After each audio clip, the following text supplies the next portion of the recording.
আসসালামু আলাইকুম।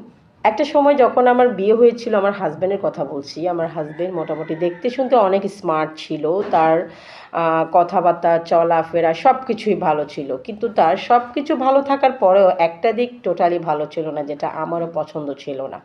এবং মাঝে, মাঝে তার সাথে আমার এই ব্যাপারটা নিয়ে বনিবনা হতো না। সেটা কি? সেটা হচ্ছে তার টোটালি ম্যাচুরিটি ছিল না এবং সে টোটালি সংসারী ছিল না। সবাই বলতো, "হ্যাঁ, তোমার হাসব্যান্ড অনেক সুন্দর।" কিন্তু আমি স্যাটিসফাইড ছিলাম না, তার একটাই কারণ, সে ম্যাচিউরড ছিল না এবং সে সংসারী ছিল না। একটা ছেলের সৌন্দর্যটাই হচ্ছে তার ম্যাচুরিটি, এবং সে যখন একটা সংসারের প্রতি তার মনোযোগ থাকে, তখনই সে পারফেক্ট একটা পুরুষ।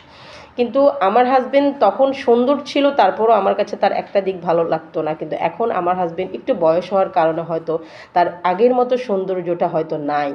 কিন্তু আমার কাছে এখন তার একটা দিক খুবই ভালো লাগে। সে এখন অনেক বেশি সংসারী হয়ে গিয়েছে এবং সে ওয়াইফ, বাচ্চা এবং পুরো সংসারটার প্রতি তার একটা দায়িত্ব আছে। সে দায়িত্ববান একটা পুরুষ হয়ে গিয়েছে।